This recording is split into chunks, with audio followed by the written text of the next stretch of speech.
busted his Tezzeret Cruel Captain in Edge of Eternities Standard? Let's play some Tezzerator and find out.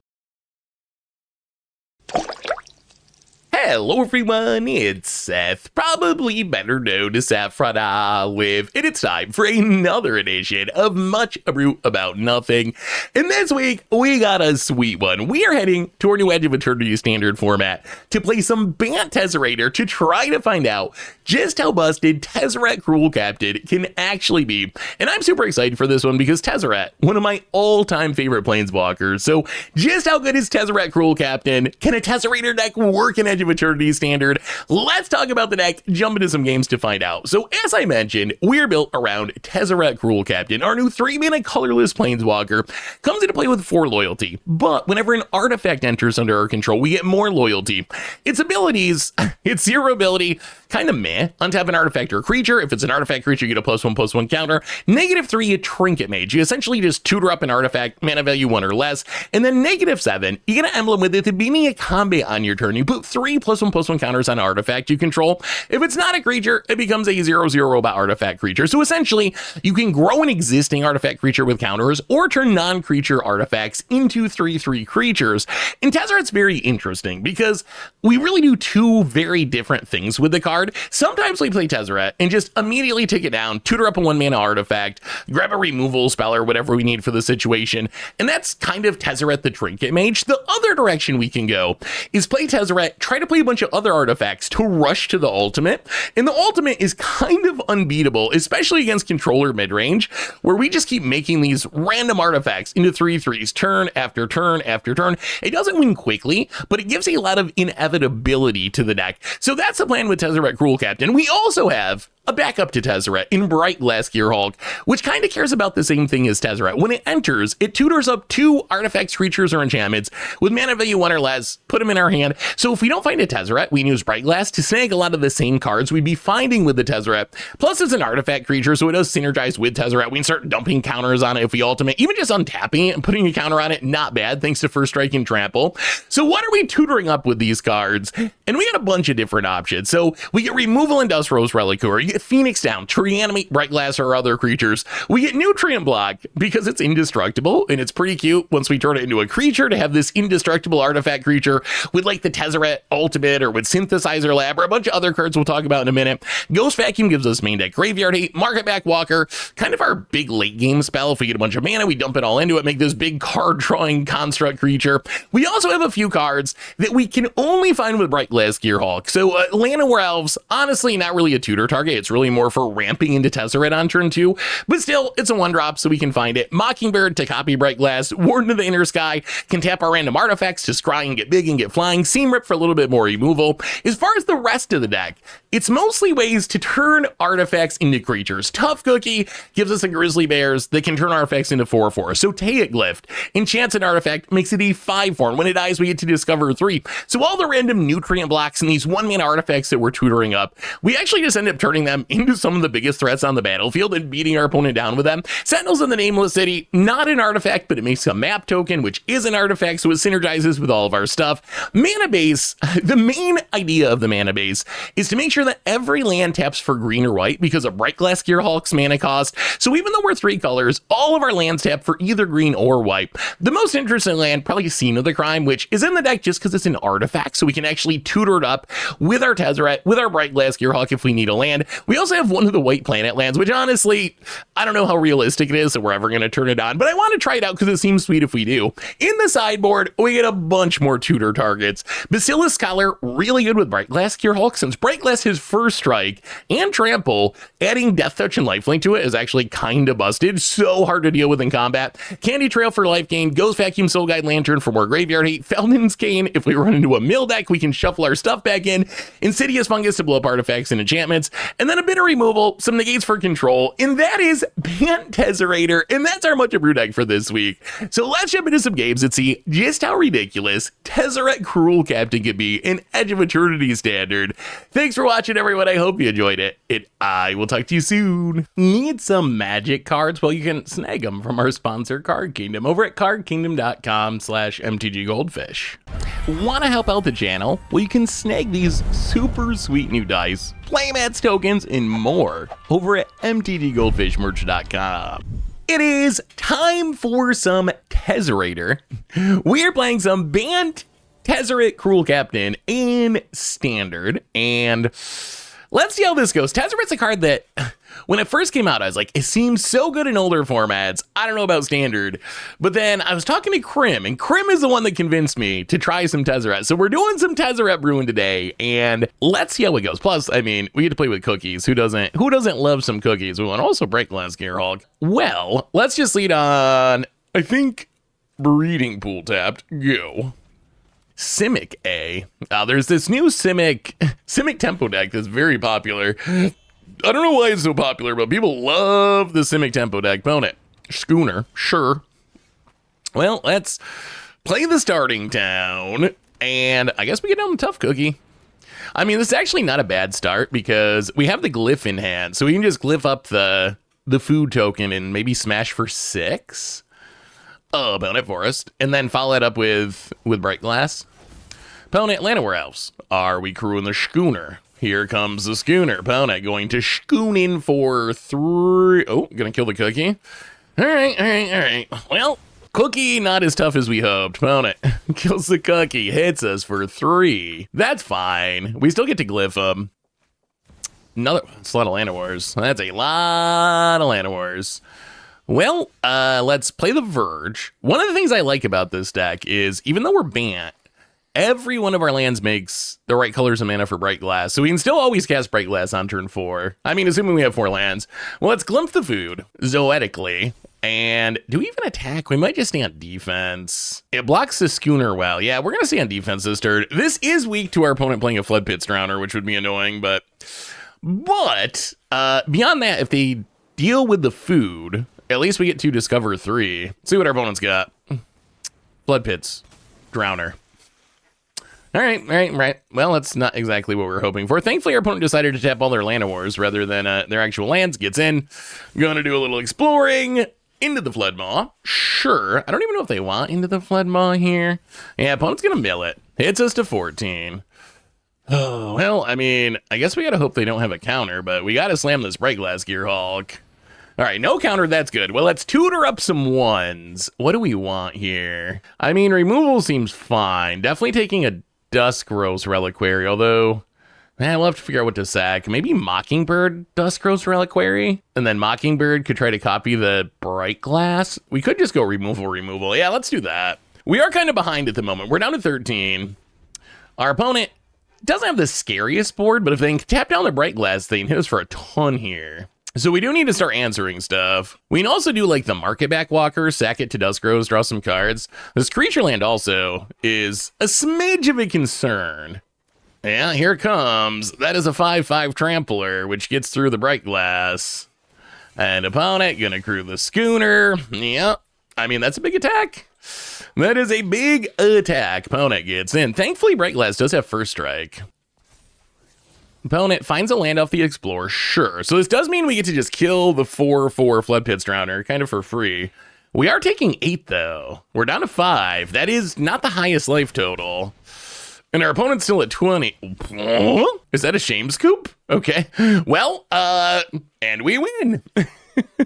Not sure why our opponent scooped there. It kind of felt like they were winning, but apparently they can't bleed a blight. They were kind of out of cards, and we were not out of cards, but still, that was an aggressive scoop. It might have been a shame scoop for first strike, not realizing that Bright Glass would just eat their thing. Well, we can go down the Graveyard Hate, we can go down a Nutrient Block, go up a bit more removal. The split ups, do we want split ups or get lost? I think we go split ups and run it like that. Ooh, okay, this hand is great. Whenever you have the Land War on turn 1, crazy things can happen. Sadly, ooh, our 1 planet land. I'm curious if the planet land's even worth it. It's just a 1-of, but I wanted to try it because we do have a lot of things that we can copy with it. I don't know how realistic it is for us to get 12 counters on it. Opponent Breeding Pool untap and passing and upkeep Flood Pits Drowner. Sure. I mean, that's fine. That does keep us from playing Sentinels this turn, but we can still tough cookie, so it's not the end of the world. Phoenix Down, eh? I don't know if this is the best Phoenix Down matchup.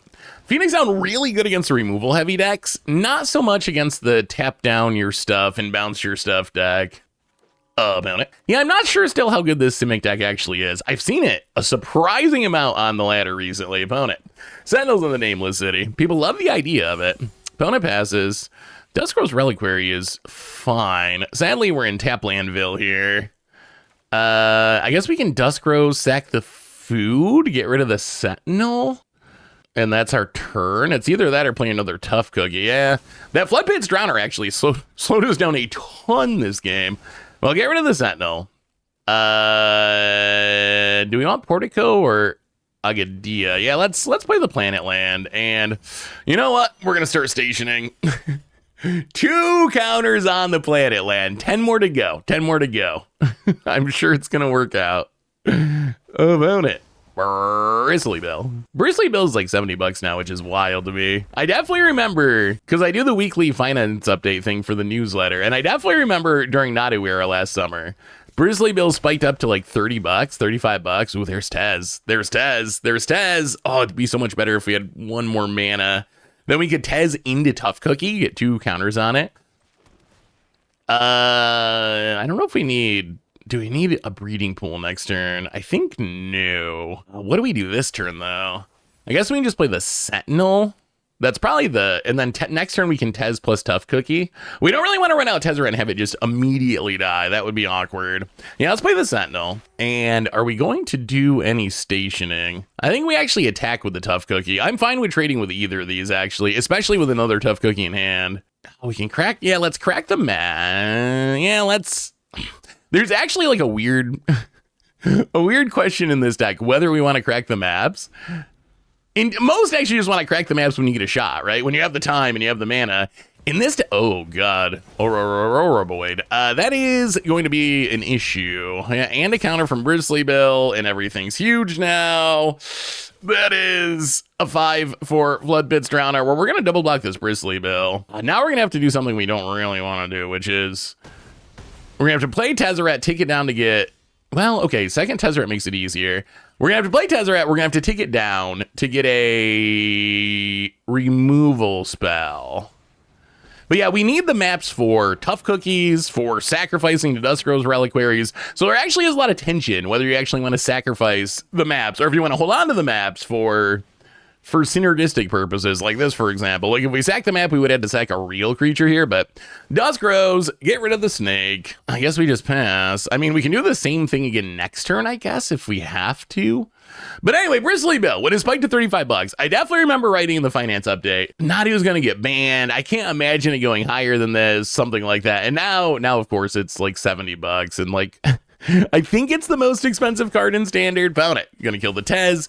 We're just gonna let that go. We got another Tez anyway. Tez did its job of getting rid of the Abororoid. So many Tough Cookies. Well, let's play Tezzeret. We might just Tezzeret into Tough Cookie here and just try to chump block through the turn. This does get us loyalty. Ultimating Tezzeret is actually really good. That is something we want to do. It doesn't win right away, but if you ultimate Tezzeret, it is kind of unbeatable for a lot of decks. In this scenario, though, I think it's too risky. I think we gotta get some value out of it. So let's take down, grab another Duskrow's Reliquary. There's just too much risk that they like, whatever, Flood Pit Drowner or Tough Cookie, bounce the other one, kill Tezzeret anyway, and then we get nothing. Plus, they have the creature lands, so we can't really defend Tezzeret that effectively here. This is actually very close. Opponents that... I've been more impressed with the Bororoid than I would have thought. Like, I thought, well, you know, it's just going to die. But a lot of times it comes down for 1 turn, and that's enough. My opponent gets in. We're going to double block. See if we can get rid of the Soulstone Sanctuary. All right, Enduring Curiosity. Well, our opponent only gets to draw 1. We get rid of the Soulstone Sanctuary. We drop to 6. We do have the Duskrow's Reliquary, so we can answer the... Another Bristly Bill. Another $70 of Bristly Bills. Yeah.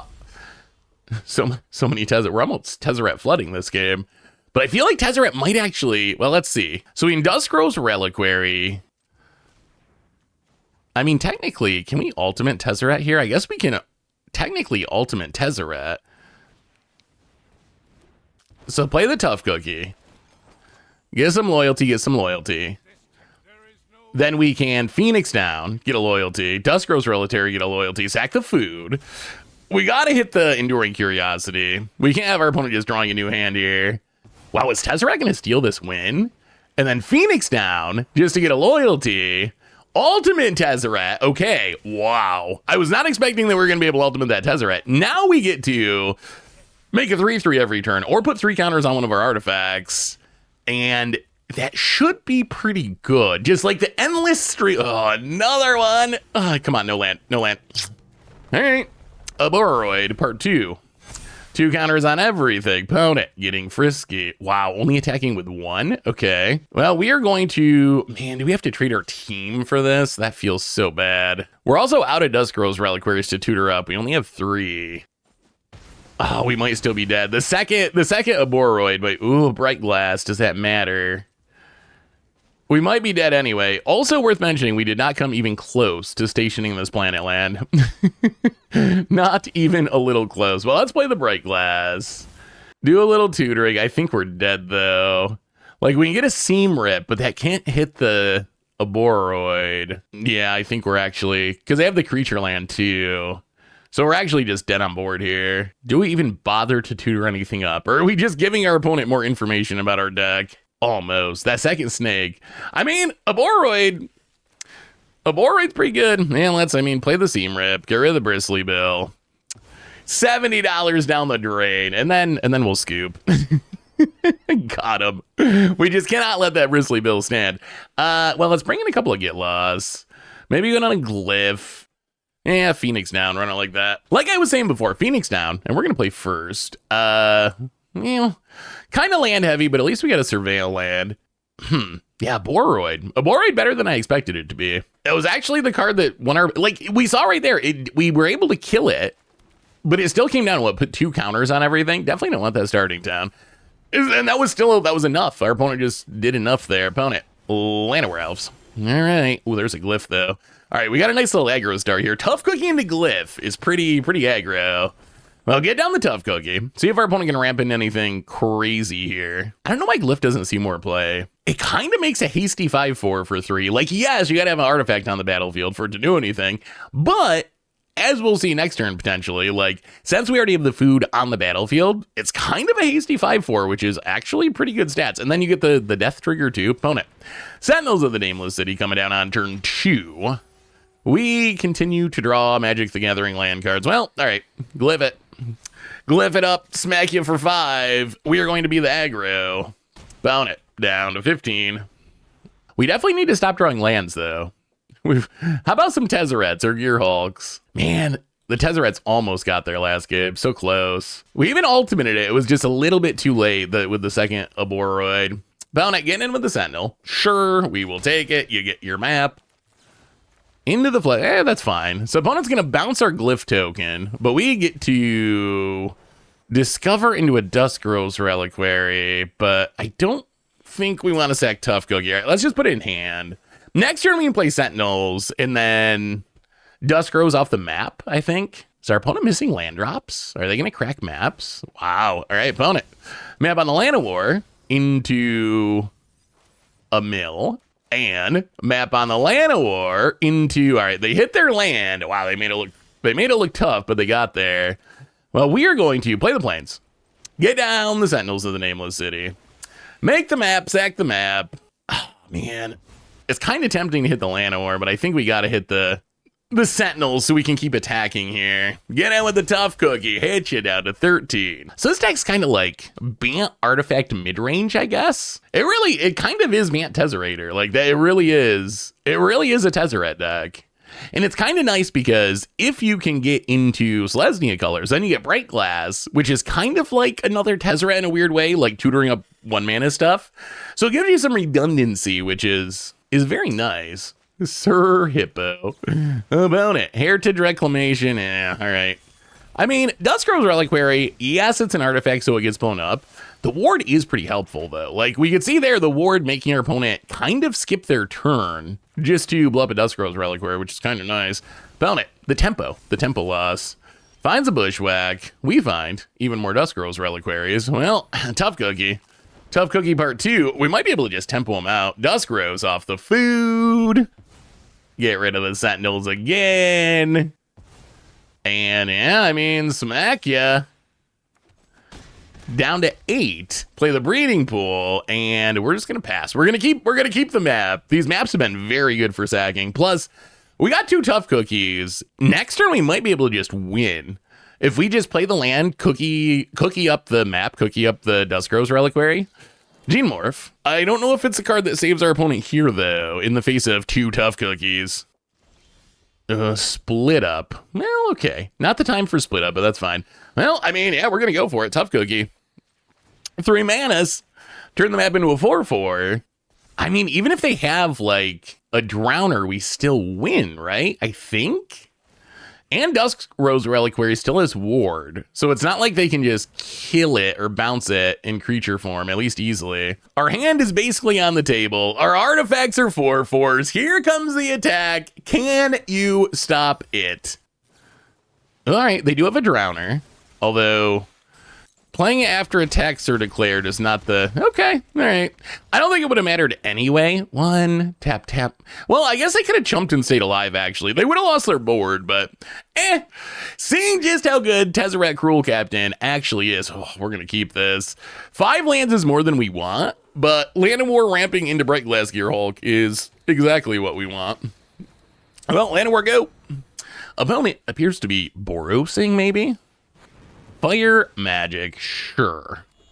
Well, there goes our Llanowar. So much for our ramp into things plan. Glyph is good, but we don't have any artifacts. And we're going to keep it.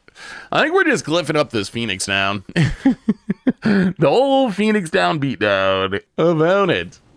Heart Flame Duelist, sure. Well, I mean, we're going to play a land, glyph up that Phoenix Down, and smack ya. It doesn't have lifelink, right? Okay, it gives their spells lifelink, but it itself does not have lifelink. Well, get in, hit you. If it had lifelink, then there's not really any point in attacking because they're just going to gain back most of that life. Opponent gets in for 3. Passing. Well, I mean, we're going to shock ourselves. Get down old Brighty here. Mr. Brightside coming out of his cage, and he's doing just fine. It started out with a kiss. How did it end up like this? Tutoring up Duskgrove's Reliquaries and Mockingbirds. Oh, I couldn't resist. Actually, we might take the Seam Rip over the Duskgrove's Reliquary. Seam Rip, awkward because it's not an artifact, so we can't Tezzeret it. But it's a nice one-up because it doesn't require us sacking anything like... Oh,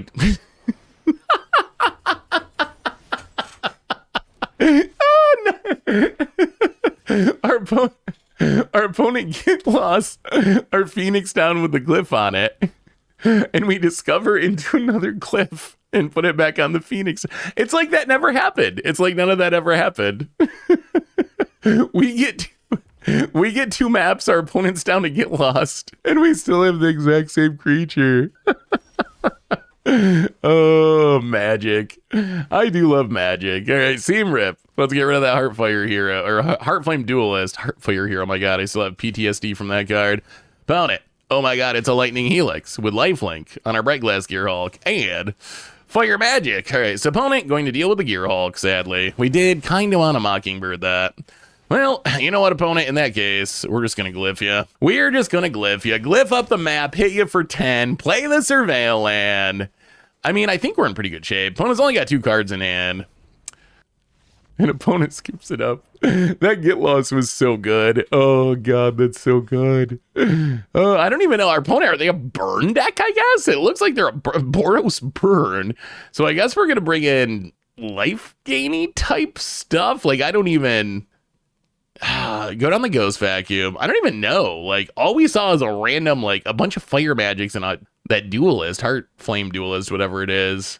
Nutrient Black does gain us life. It also is funny with, like, Tough Cookie. Just the indestructible artifact's kind of cute. Yeah, I guess a Phoenix Down, maybe. Try it, something like that. See what happens. 2 lands, no Llanowar. Llanowar to ramp would be nice, but opponent starts with a tap land. Ooh, we find a Nutrient Block. The unbeatable Nutrient Block. Land go. Nutrient Block might actually be too cute. I don't know. Man, land number 3 is fine. Are we going to play a sad Market Back Walker? Or do we pass? I guess we could also run out. Yeah, let's do it. Market Back Walker is kind of cute with Tez, because Tez puts counters on artifacts, so we can run out a mini Market Back Walker. Huh? No more. I thought you were a burn deck. Oh, is this a weird stock? Oh, it's a weird Jeskai control deck. Okay. Wow, I was way off based on what we saw in game 1. I thought they were some sort of like Bernie aggro deck. But now this looks way more like they're actually Jeskai control. We definitely did not sideboard for Jeskai control. Although our literal best card against control is Tezzeret, and our opponent's gonna be tapped down. We're gonna be able to get down this Tezzeret, and ultimating Tezzeret is just so insane against control. Are we just gonna pass? Yeah, I guess we just pass. I think the plan is to try to ultimate. I don't want to just tick down and get a 1-drop. Cursed Recording. Well, okay. I am scared of Cursed Recording, so now we might actually have to tick down. I guess we can. So we can nutrient block. I guess this is kind of synergistic. So we can nutrient block, get a loyalty on Tez. I mean, just because we played that Curse Recording combo deck one time, I am very afraid of Curse Recording because I know that there are ways you can just win with it. Grab a Duskrose Reliquary, which thankfully can hit artifacts as well as creatures. Sack the nutrient block, draw a card. Could it be a land maybe? How about a land, please? All right. Sadly, it's our second forest, which is not the land we wanted, but it counts. It's still a land. Get rid of the Curse Recording, play the land, pass the turn. Yeah, we do need another white source for Bright Glass, but okay. Meticulous Archive. This is way different than what I thought we were playing against. And opponent mills a Lightning Helix to surveil, has another one. Oh my god, to take down Tez. They could have a counter. Tezzeret would be so good. We already saw No More. We're going to go for it. Oh, you got another No More Lies? Oh, opponent. All right. Well, let's get the Phoenix down. Normally, Phoenix down would be really good against control, but so far they've exiled pretty much everything with No More Lies. Well, all right. Still not a land, but we can play as Sentinels of the Nameless City. Make a map, crack the map, see if we can find a land.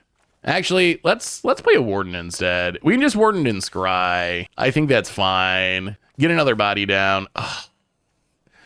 Bright Glass is one of our best cards, but we just cannot cast it here, so I don't think we can keep it. I mean, we got a little pressure now at least, which is pretty important against control. Well, okay, split up. We have very little pressure now. You might say no pressure. Well, let's play another Sentinels. At least we keep drawing Sentinels. This time, we are going to crack a map. See if we can hit a land for the love of God. No, Duskrose Reliquary. To the graveyard. Yeah. All right. Well, found it. Land.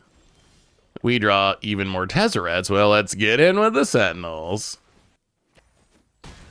We really need this land. Crack a map. Can we hit a land card? Please, please, please. Tough cookie.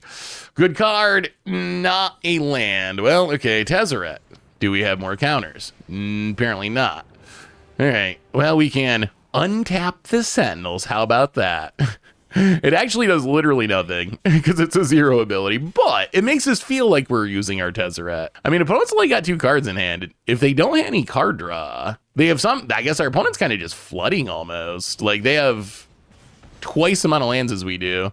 Heartflame Duelist, Burns, Sentinels, and then Fire Magic. All right. Well, opponent needed every bit of that mana to. Man, we still didn't find a white source. Every bit of that mana to kill our Sentinels. Well, thankfully we have another one. Sentinels. Again. Map it up. Can we find a land? Okay. Finally a white source. Well, let's play the breeding pool. I mean, this has been a grind, but I think we're getting there. Tick up for 0. Pass the turn. We can finally play a Bright Glass Gearhulk. We have done it. It's turn 40 and we finally did it. Meringue River Regent. Wow, card draw mode. Okay. It would have been more annoying if they... Well, I guess it wouldn't have really mattered too much because we could have tutored up an answer. Gonna do a little surveilling. And Biza. All right, opponent gets...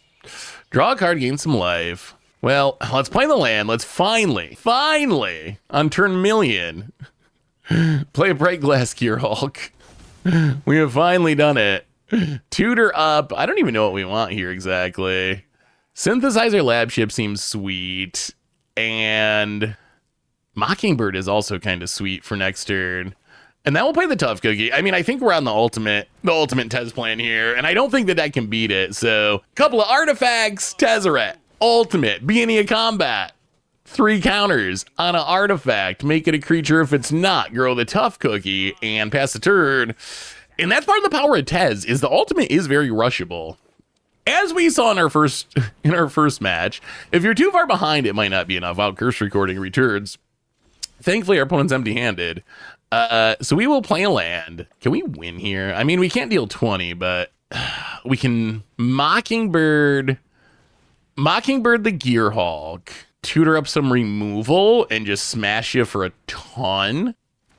Maybe I'm too scared of the curse recording, but I kind of want to answer the curse recording because I feel like we're in a really good spot. And the way we lose is our opponent just like somehow having a weird combo with curse recording. Let's get the Basilisk Collar. Basilisk Collar also like kind of insane on Gearhulk because of first strike, giving it death touch, and also lifelink. Very good against creature decks. We'll get down the Duskro's Reliquary. We're going to hit the curse recording. I know we could deal so much more damage if we did it the other way, but I am just worried that they draw something that like combos and we lose. We get to turn on the lab ship though.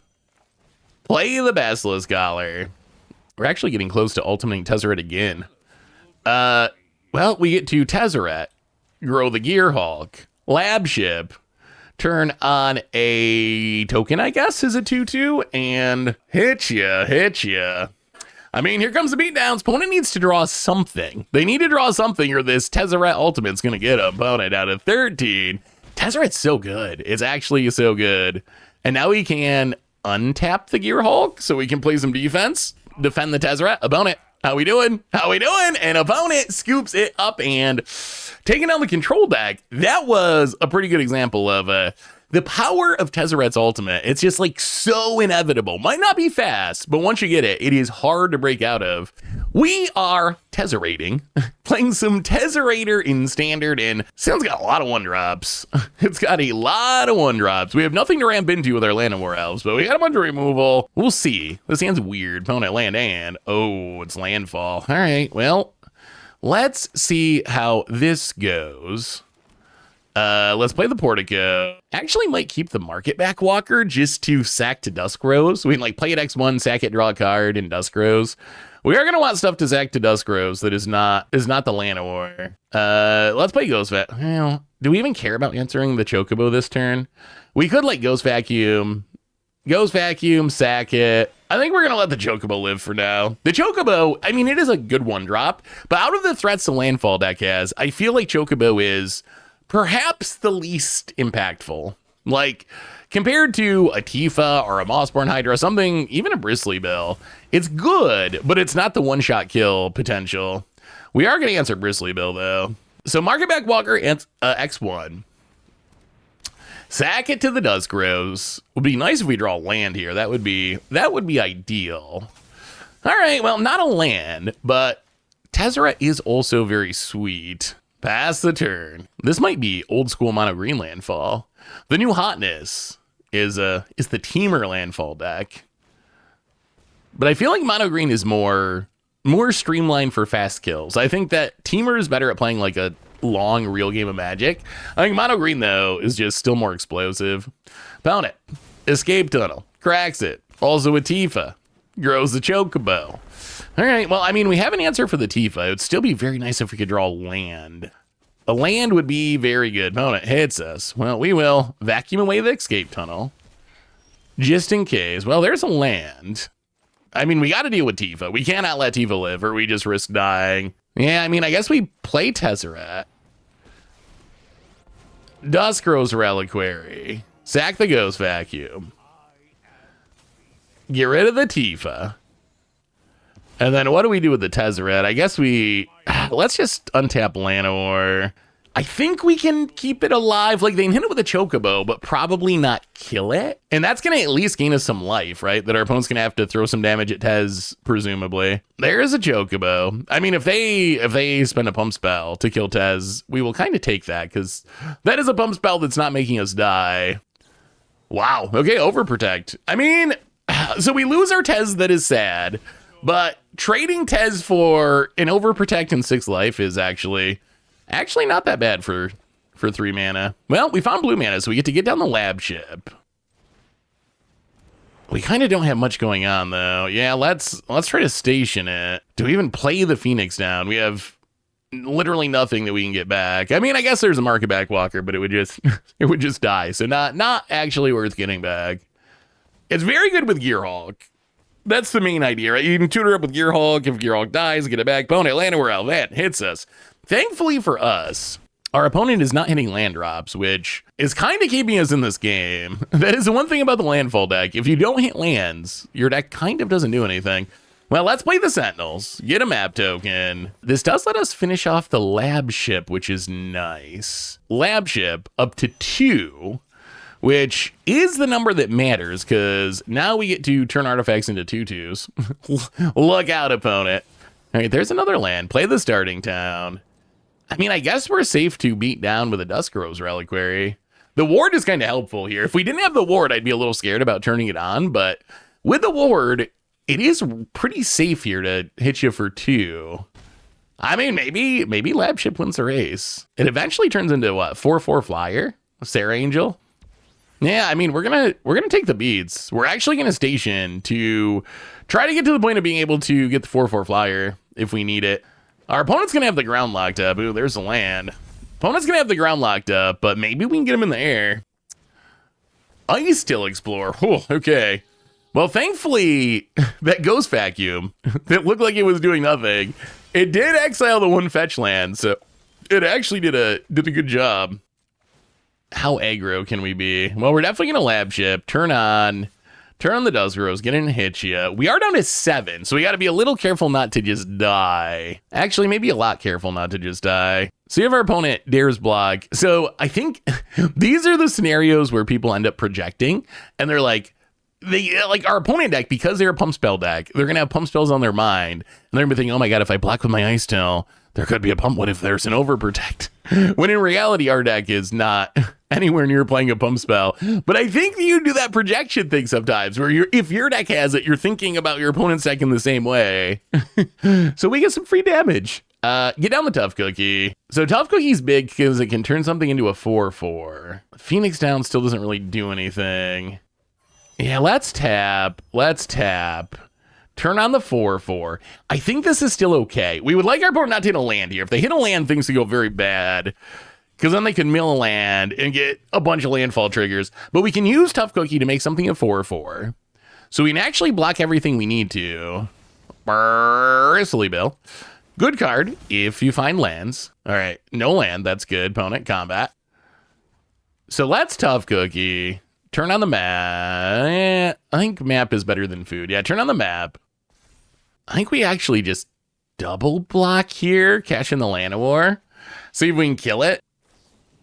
Snakeskin Veil. All right, well, awkward, but yes. We lose both things. You know, just a surveil land. Phoenix Down also puts the thing into play tapped, so does not give us any more defense. I mean, opponent's at 12, though. We just have to stay alive one more turn, and we can win in the air with Lab Ship. This might be the Lab Ship game. Turn on a Duskgrove's Reliquary. I mean, so we hit for 6, down to 6. Next turn, we have lethal in the air. Can we survive? I mean, that's a game plan. Try to kill him next turn. I think we actually get in with the Sentinels, too, just to make the map. If our opponent wants to kill it, they can, but we're going to kill at least something, so it still takes a body off the battlefield. But they can, throw a bunch of stuff in front of it if they want to kill it. All right, this time, going to block with Ice Still. Well, down to 6.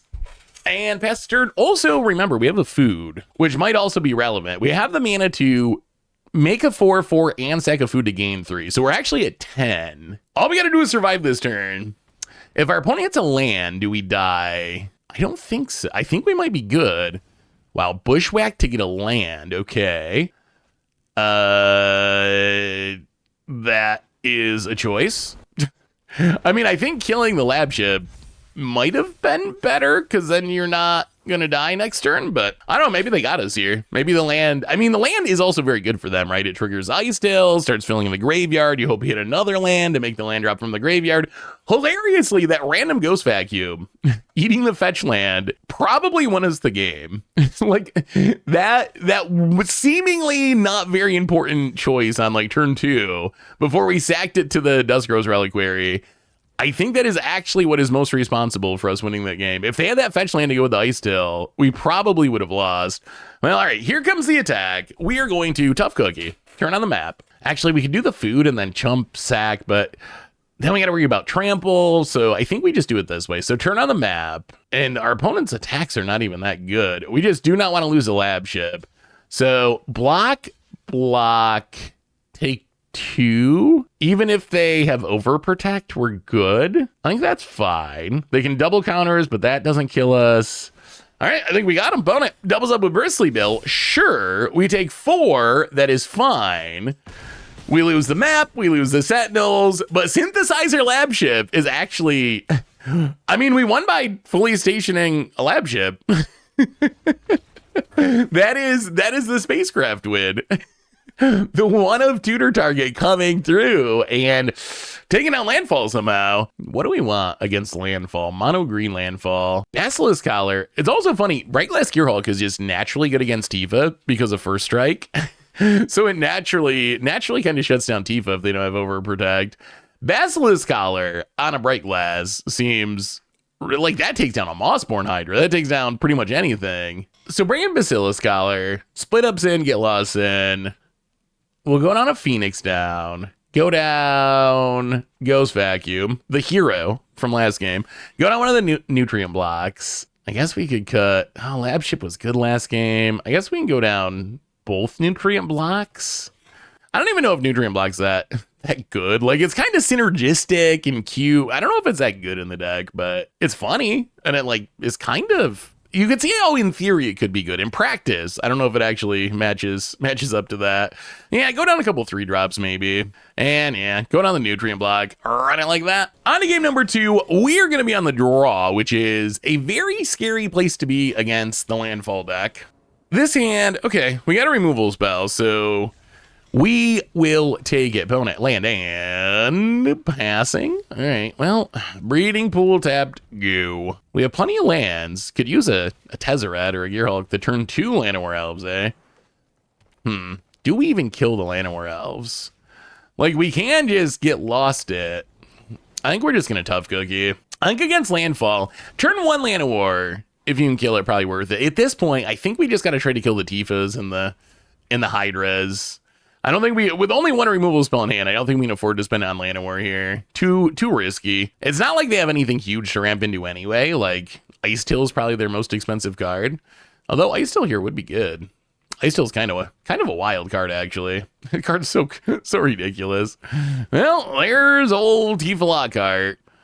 Stack is kind of like Infect in some ways, isn't it? It feels like playing against Infect almost. Add Bushwhack to get a land. Opponent definitely has a 1-mana protection spell. You do not tap your Llanowar that way unless you are leaving up a 1-mana protection spell and worried about the Llanowar getting killed, so you can't cast the protection spell. So there is 1,000,000% a Snakeskin Veil or something of that effect in our opponent's hand. Yeah, we're gonna stay on defense. Technically, Tough Cookie can kill a Tifa, right? If our opponent just tries to do one of those like chip in for 8 attacks or something, Tough Cookie kind of shuts it down. I mean, if we get a window, Traveling Chocobo, I mean, we gotta go for it. I'm not convinced this is gonna work, but we gotta try it. I'm expecting protection here for sure. But with Chocobo, if they play a fetch land, hey, there's the Snakeskin Veil. If you have a fetch, I think we die. Okay, double trigger up to 8. Now Tough Cookie can't play defense. We need to draw a removal spell. Not a removal spell. All right, well, let's see if Bright Glass Gearhulk is good enough. Let's see if the First Strike is actually good enough defense. Bright Glass. Definitely taking as much removal as possible. Seam Rip and a Duskrose Reliquary. Pass the turn. Well, let's see if we live. If they have a protection spell, like Overprotect, we're super dead. And a land. They do need lands to go with this. Like, if they can kill the Bright Glass, we're probably dead. Tifa's just so... Paw Patch. Okay. Paw Patch Recruit, we can deal with that. We are not dead to a Paw Patch Recruit. What do we got, opponent? What do we got? Wow, passes? Okay. Well, let's play the Hushwing Verge, and I want to Mockingbird the Gearhulk, but I feel like we should be killing things. The problem is, if they have a protection spell, both of our removal spells are sorcery speed, so we're going to try to Seam Rip the Tifa. But if they have a protection spell for Tifa, it's going to get hexproof for the turn. So it's not like we can just follow it up with the Duskgrove's Reliquary. So this is a big play. If they have protection here, we might be dead. If they don't have protection here, hold. Okay. Well, Tifa down. All right. Now I feel a lot better. Like, our opponent can still do stuff, but at least we're not at risk of just insta-dying. Let's Mockingbird. Copy the Gearhulk. Just all the removal. Let's just take all the removal. We'll take every Duskgrove's Reliquary. Opponent, we're just gonna try to exile all your stuff one by one. Can you stop? 2 Gearhulks and a million Duskgrove's Reliquaries. Next turn we might be able to. An opponent scoops it up, and that went surprisingly well. And this deck might actually be kind of good. We're kind of crushing it with Tezzerator. And this hand looks pretty insane. It looks like a turn 2 Tezzeret to me. Hopefully, don't kill the land. Oh, black mana opponent. Oh, tragic trajectory. All right. Well, so much for turn 2 Tezzeret. How about a turn 2 Tough Cookie? How about a turn? That's still pretty good. Not as good as Tezzeret, but all right, opponent. What are we doing? Timeline Color, gonna warp it in, and tragic trajectory. Okay, can we hit a land here maybe? Well, we dropped to 18. Timeline Color, I think, is legit good. Oh, man. Glyph. Well, okay. We can still play Tough Cookie. That's better than not playing anything. Pound it, land. Ton of bones. And Timeline Color. So good. So good. Haste it in, down to 16. Man, I want to draw land there. But we will settle for another Tough Cookie. We've officially drawn more Tough Cookies than lands at this point, which I don't think that's normally a good. Oh no, Corpses of the Lost. Oh, it's so funny. The skeleton deck has never been like a tier deck, never been a good deck. Well, I mean, I don't want to say it's not good, but it's never been like a tier deck by any stretch. And I feel like I lose to it almost every time I play it. I don't know if I remember another deck that just has like so little success. It is so not heavily played, but actually every time I play against it, I feel like I just get crushed by it.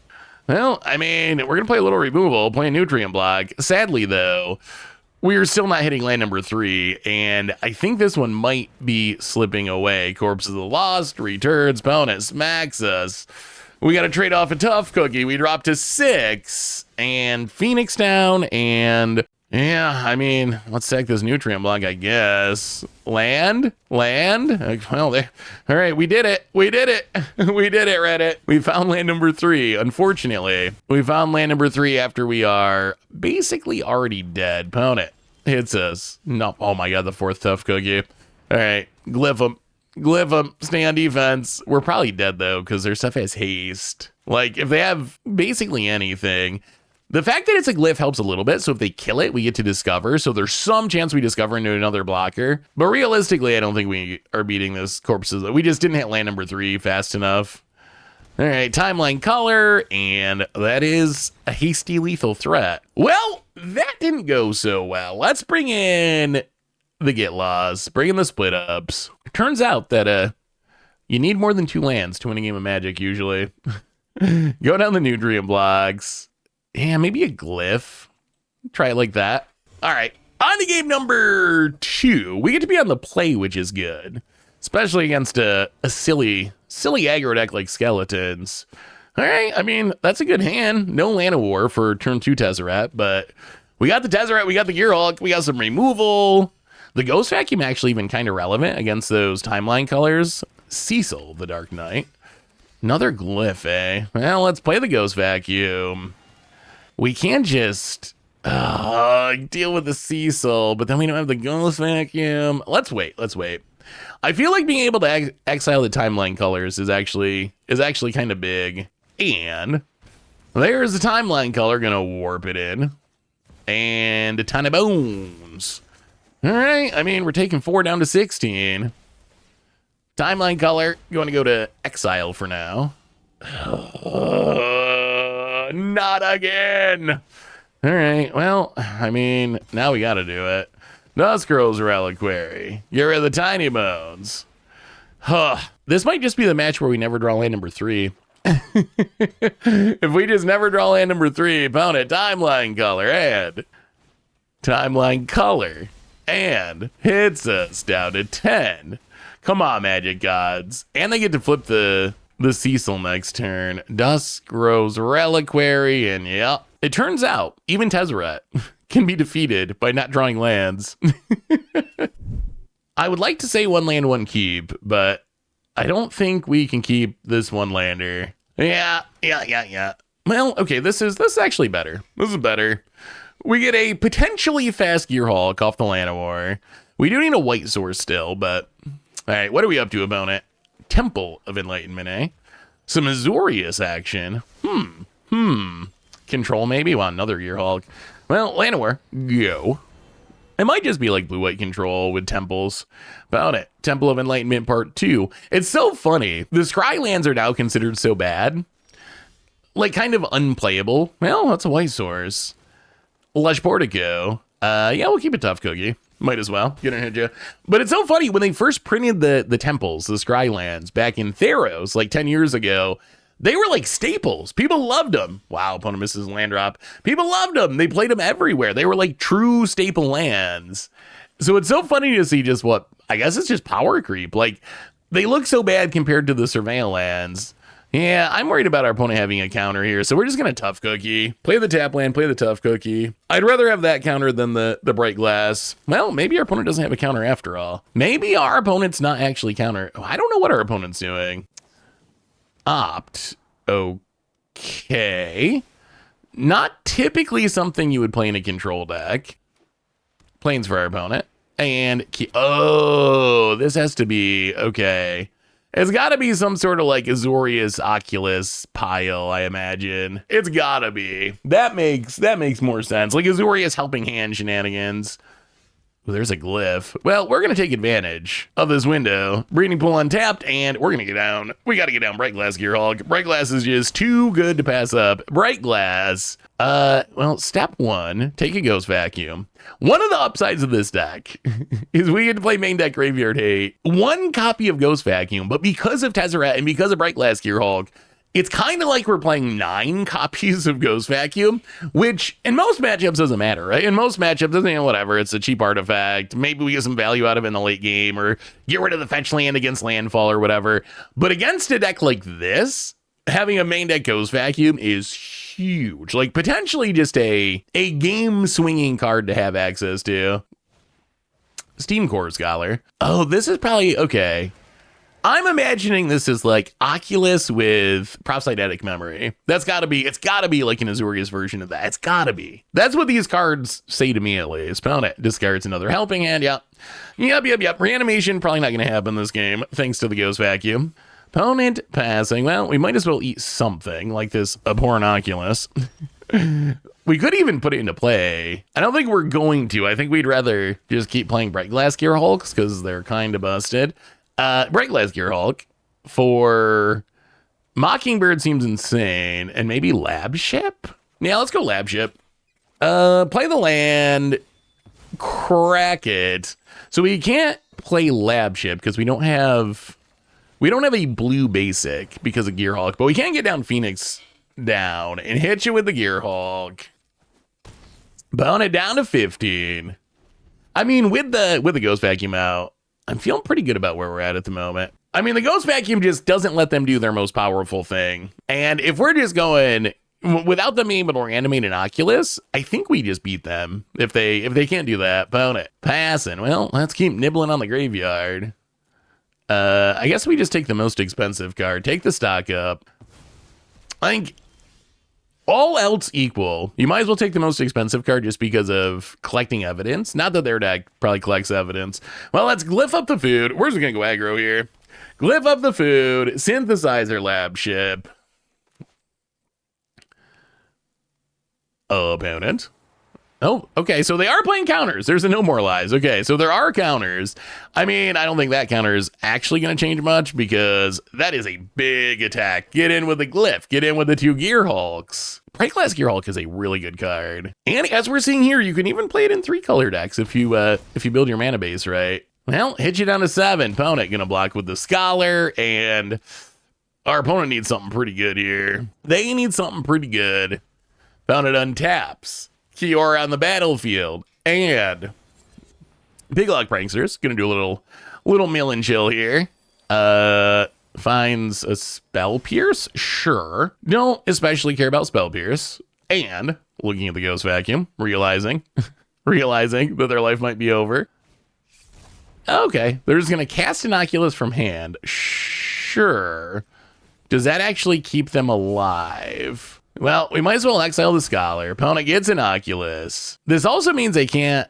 Yeah, I wonder if this was their plan. It might have been better to attack with Kiora first, make an 8/8, and then Oculus, but opponent gonna manifest Dread. Well, we find a Warden of the Inner Sky. Wait, I think we just win here, right? So in 1, 2, 3, I think we Mockingbird a Bright Glass. Bright Glass Tron assembled. Get another removal spell and just kill both of them and swing. Bright Glass. Snag us a Seam Rip and a Duskuros Reliquary. Seam Rip. Get rid of the Manifest. And then Duskuros can sack whatever. And opponent scoops. And we're just kind of crushing people with this deck. We're just kind of crushing people. I have become convinced that Tezzeret's actually very good now. So more Graveyard Hate, especially, I don't know if we need the Soul Guide Lantern, but I like the Ghost Vacuum. The Soul Guide Lantern, I guess it's good against Oculus, just a full graveyard wipe. And then I can see a bit of removal, maybe the Split Up just as like a catch-all. Go down, Nutrient Block, go down, maybe a Phoenix down. I think one Phoenix down might be the correct number anyway. It's so hard to, it's so matchup dependent. In some matchups, I'm like, oh my God, I wish I had 4 Phoenix downs. Other matchups, I'm like, I don't want any Phoenix downs.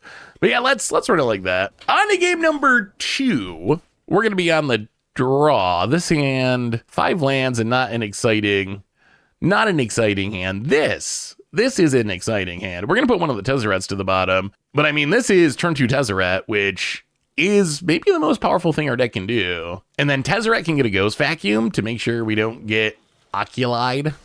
Opponent gonna lead down the temples, do a little scrying. Well, I mean, we're going to Breeding Pool Llanowar Elves. Go. I really wish I had the old border Llanowar Elves, but I there's no way to get them. Man, now I don't even know if we want to do it. We already saw No More Lies. You know what? Let's be smart. Well, we're gonna keep Ghost Vacuum. Let's play the Tough Cookie. That'll be our bait spell. Picklock Prankster. Opponent can do some milling, and, well, there's a 3 steps ahead. This is actually kind of funny. Next turn, we're going to have Tezzeret and we're going to have Ghost Vacuum. We know our opponent has a 3 steps ahead. This sounds absurd, because we're Tezzerator. I think, though, we use Tezzeret as bait. I think Tezzeret they have to counter. So if we play Tezzeret, they counter it, and then we get to resolve Ghost Vacuum. And even though we're a Tezzeret deck, I think that Ghost Vacuum is the card that our opponent literally cannot beat. So we're going to play Tezzeret, they're going to counter Tezzeret, and then we're going to Ghost Vacuum, and then I feel like we're probably winning. The opponent 3 steps ahead. Well, we will Ghost Vacuum. Get in, hit ya. It's so funny to be using our Chase $50 new Mythic Planeswalker as a bait spell, but sometimes you got to do it. Opponent Picklock Prankster to play a little defense, cha-cha-cha, and Sheltered by Ghosts. I mean, that's fine. We have the Seam Rip in hand. Going after the Ghost Vacuum. Well, we might as well snipe something. Like, I guess 3 steps ahead. Opponent passes. Well, I mean, we do have to pay a bunch of ward, but Seam Rip. Get rid of the Prankster. Opponent's only got 2 cards in hand. I feel like it's going to be tough for them to get back in this game. So get rid of the Prankster. Get back the Ghost Vacuum. Play the Surveil land. I mean, Market Walker is not an exciting card, but I guess it's a card. Get in, hit ya. Market Walker it's a good one of tutor target. Also a card that we don't often want to draw in hardcast, but I guess it's fine here. It's a 4-mana 2/2. Got him. Pound it. Surveil land. Picklock Prankster. Gonna do some milling. And 1, 2. Yeah, I mean, they're to the point where they could Oculus if they have one. Let's get rid of Kiora. I mean, I guess we could also just start tough cookieing. to force through more damage. That's probably better, actually, that's probably better than the Market Back Walker. Yeah, let's just turn on the food. I mean, I guess it's just our job to close out the game before our opponent finds a way back into it. Hit you for 6. Opponent gonna do a little opting. Tough Cookie's like pretty... It's wild how good uncommons are these days. It's so insane how good uncommons are. Tough Cookie's not even like the stock up tier, but it's still just like... It's a really solid playable uncommon. Get down the Market Back Walker X1 past the turret. Opponent, can you stop our cookies? You stopped our Tezzeret. You stopped our Tezzeret, but the cookies are coming for you. The cookies are angry, and opponent scoops it up, and ban Tezzeret. Actually kind of insanely good, but we can talk about that in the wrap-up. Be right back. So what do we learn this week about Bant Tezzerator in Standard?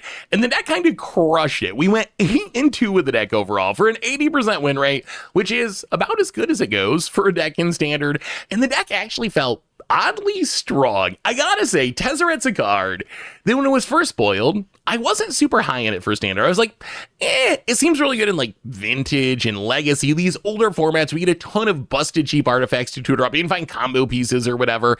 In Standard, I was like, I don't know. What are we tutoring up nutrient blocks? And the answer is that Tezzeret's so busted that yes, we're tutoring up nutrient blocks and it's actually still incredibly strong. And I think we got to see Tezzeret be very good throughout our games. And we got to see it really do everything, like being able to use it to tutor up a removal spell when we really need it, or a threat when we really need it. Super powerful. But then also we had games where we just rush the ultimate and be able to beat our opponent down with these 3/3s was really hard for some decks to beat. So this deck really sold me on the power of Tezzeret. Obviously, like pretty much every Tezzeret, you do have to be a very artifact heavy deck to make it work. But if you're willing to put a bunch of cheap artifacts in your deck, Tezzeret is actually super, super busted. As far as the rest of the deck, the artifact beatdown plan worked really well. Bright Glass Gear Hulk is just a super strong card. I will say 2 cards probably not necessary. One is the White Planet land. Just we never really turned it on. It takes too much power of tapping creatures for us to ever actually activate it. So I don't know if it's actually worth playing. Like, I imagine if we kept playing sooner or later, we would actually fully activate it. It would be pretty cool. But I'm not sure it's worth the cost of playing a tap land when we could just play like another Flood Farm Verge or something in that slot. The other card is in the sideboard, and that's Feldon's Cade. And I wanted to be super cute, and I was like, oh, it's going to be so sweet. We're going to run into that mill deck. Someone's going to try to get us, and we're going to tutor up Feldon's Cade and shuffle our graveyard back in our library. It's going to be so hilarious. But then it turns out I didn't sideboard it in a single time. So I think it's worth remembering that Feldon Cane exists in Standard in case milling becomes a more popular thing, but apparently milling's just not popular enough right now to actually command any sideboard slots. But anyway, that's Bant Tezzerator. If you like artifacts and you like toolboxy tutory style decks, the deck's super fun to play. It's oddly flexible thanks to all the tutoring. You can actually do a lot of different stuff with just 1-drops and 0-drops. So the deck's super fun, oddly flexible, oddly competitive. If you want something different to play, give it a shot. Thanks for watching, everyone. I hope you enjoyed it, and I'll be back next week with another one. So until then, have an amazing day, and I will talk to you soon.